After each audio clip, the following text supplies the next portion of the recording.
Picture this.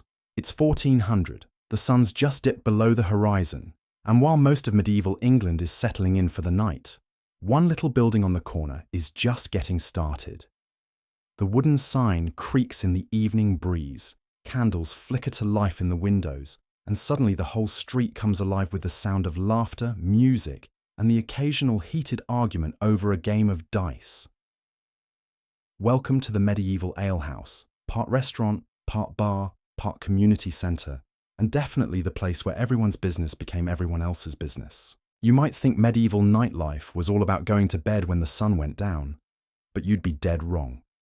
These alehouses were the beating heart of English towns, keeping entire neighbourhoods buzzing with activity from dusk until the curfew bell rang.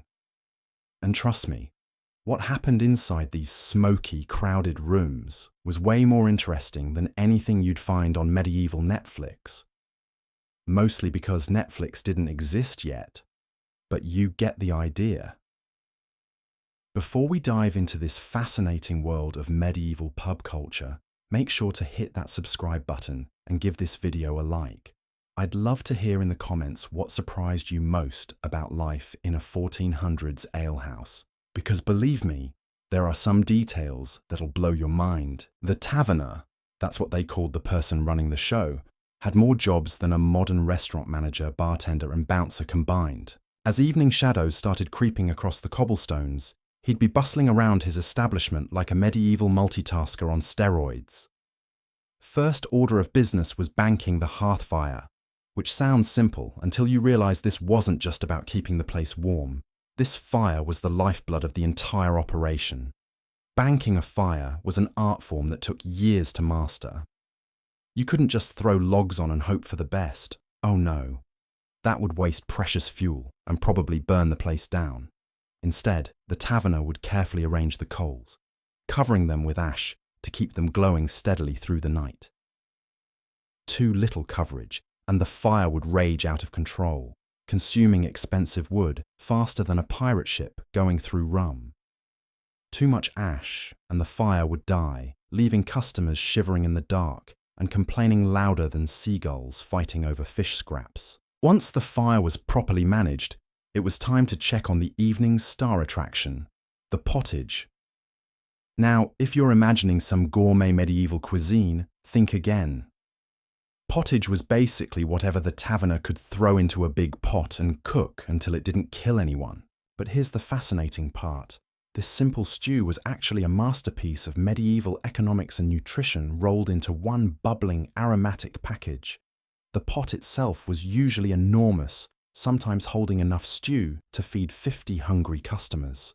Made of thick iron or copper, these cooking vessels were often the most expensive item in the entire alehouse. Some were passed down through generations, becoming family heirlooms that told the story of countless meals and countless nights of community gathering. What went into the pottage depended entirely on what was available, affordable, and not completely rotten. The base was usually whatever grain the taverner could get his hands on: oats, barley, or wheat, if he was feeling fancy, or had made a particularly good deal with local farmers. Then came the vegetables: onions, leeks, cabbage, turnips, and whatever else was in season, or could be stored through the winter months. Meat was a luxury that appeared in the pot when times were good, or when the taverner needed to impress important customers. A bit of bacon, some chicken bones for flavour, or if the stars aligned perfectly, actual chunks of beef or pork. The wealthy merchants and travelling nobles expected their pottage to have some substance, and keeping these high-paying customers happy was crucial for the taverner's survival. But here's where it gets really interesting. The pottage wasn't just food, it was communication. Regular customers could tell just by the smell what kind of day the taverner was having, what ingredients had come through town, and even what the weather had been like. A rich, meaty aroma meant business was good and suppliers were reliable. A thin, watery smell suggested tough times, or that the taverner was stretching his ingredients to make ends meet. The cooking process itself was a day-long affair. The taverner would start the pot early in the morning, letting flavours develop and meld together over the course of hours.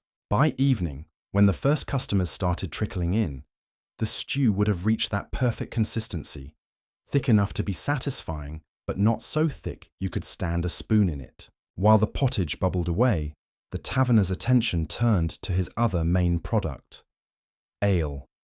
Fresh casks needed to be tapped with the precision of a medieval surgeon, because one wrong move could turn a perfectly good barrel of ale into an expensive fountain that soaked everything within 10 feet. The tapping process required a special skill that took years to develop.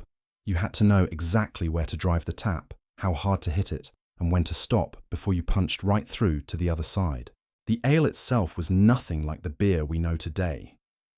It was thicker, cloudier, and packed with enough nutrients to actually count as a meal.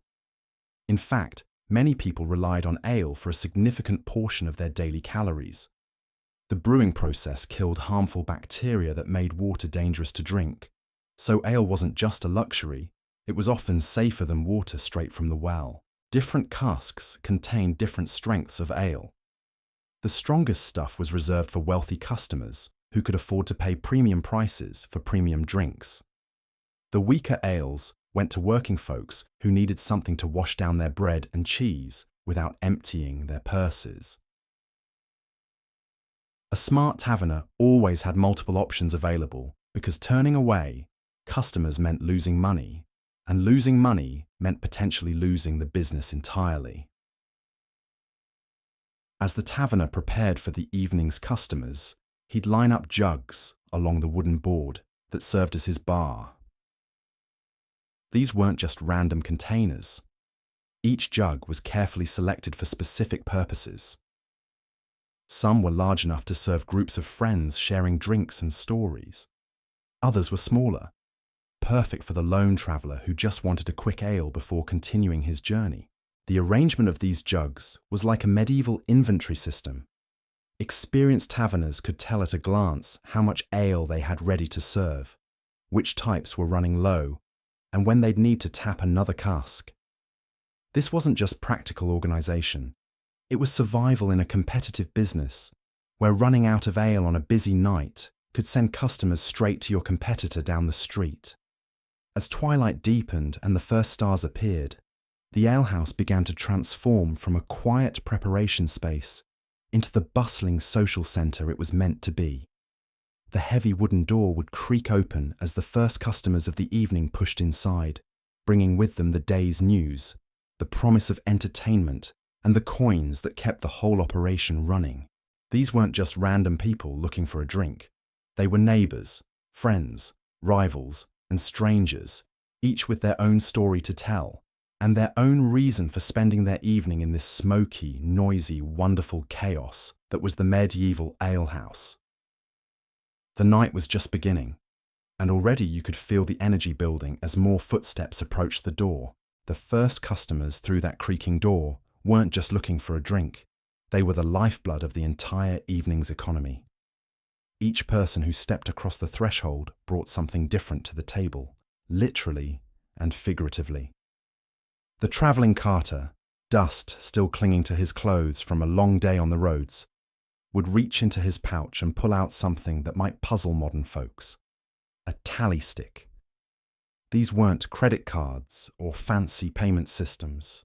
They were pieces of wood with notches carved into them. Each notch represented a specific amount of money or credit that the carter had built up through his business dealings. The taverner would examine the stick, count the notches, and nod his approval before drawing ale into a waiting jug. It was like an ancient version of cryptocurrency, except it was literally carved in wood and you couldn't lose it to internet hackers. The tally stick system was brilliant in its simplicity. When the carter had delivered goods to various merchants throughout the region, instead of always dealing in coins, which were heavy, easily stolen, and sometimes in short supply, he'd receive these wooden tokens. Each stick was unique, carved with specific patterns that couldn't be easily forged.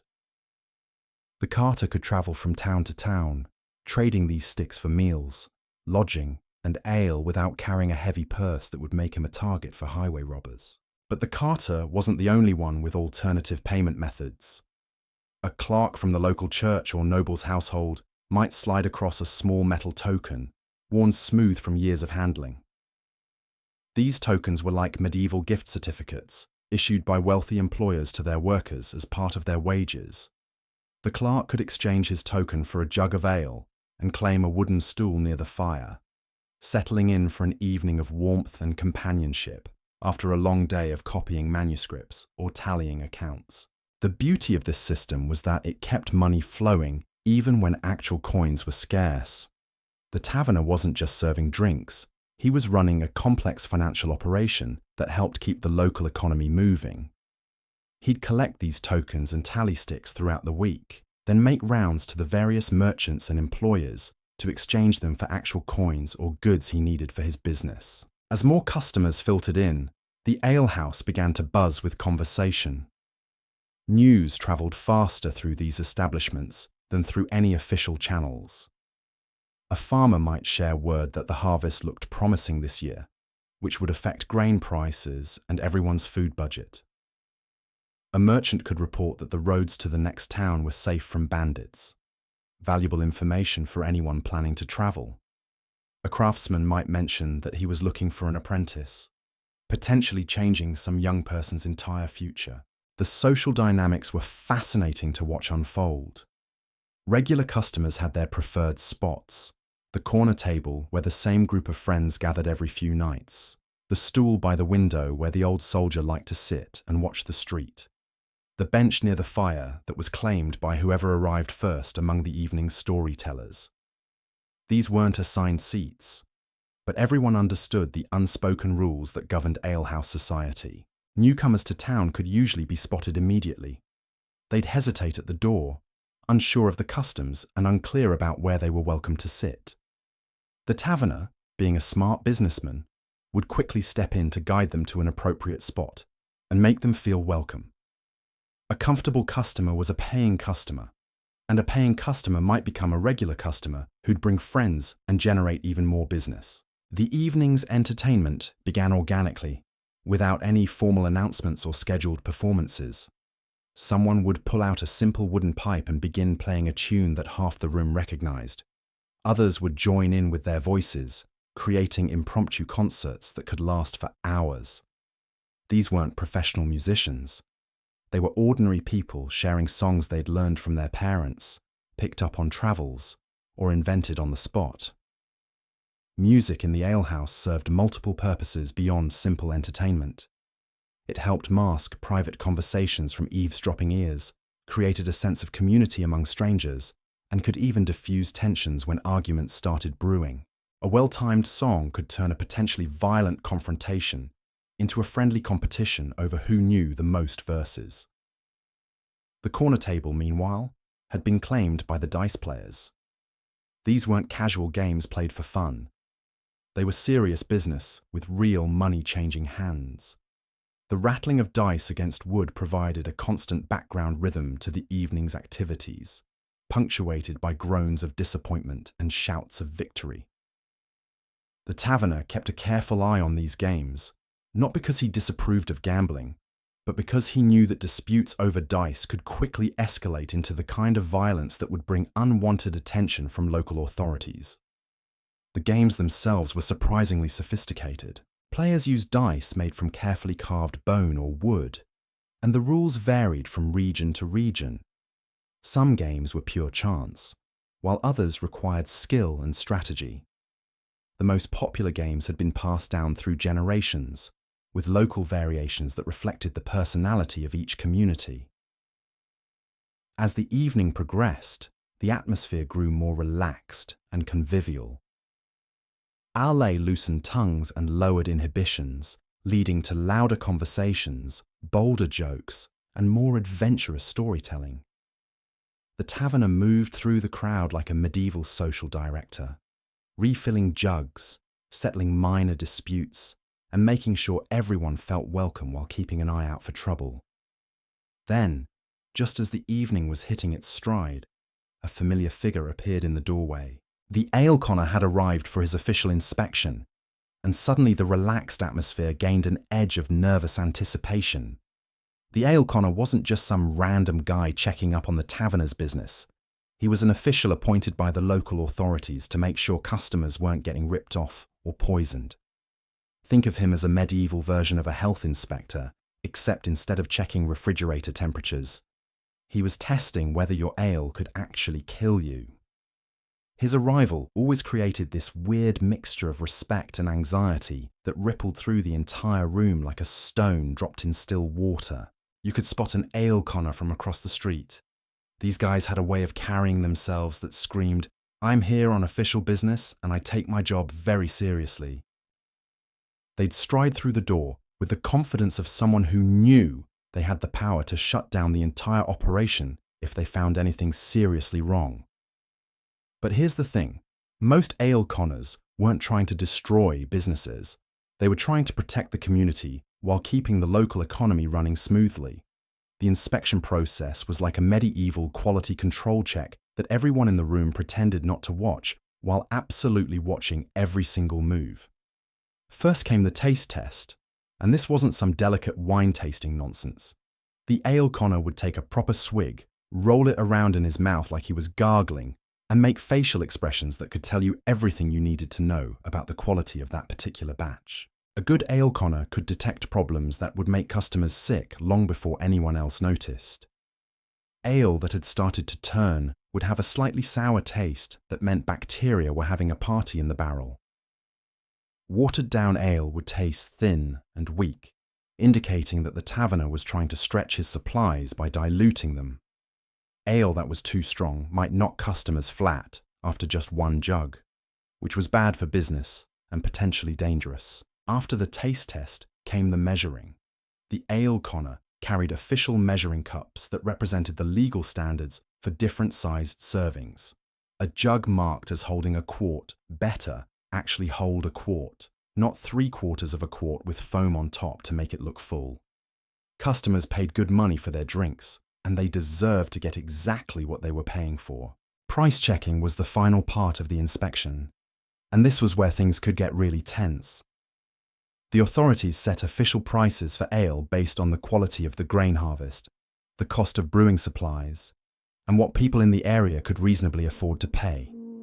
A taverner caught charging too much could face serious fines or even lose his license to operate. But charging too little could also be a problem. It might indicate that corners were being cut in ways that could make customers sick. When the ale conner finished his inspection, he'd take out a piece of chalk and mark his approval above the tap.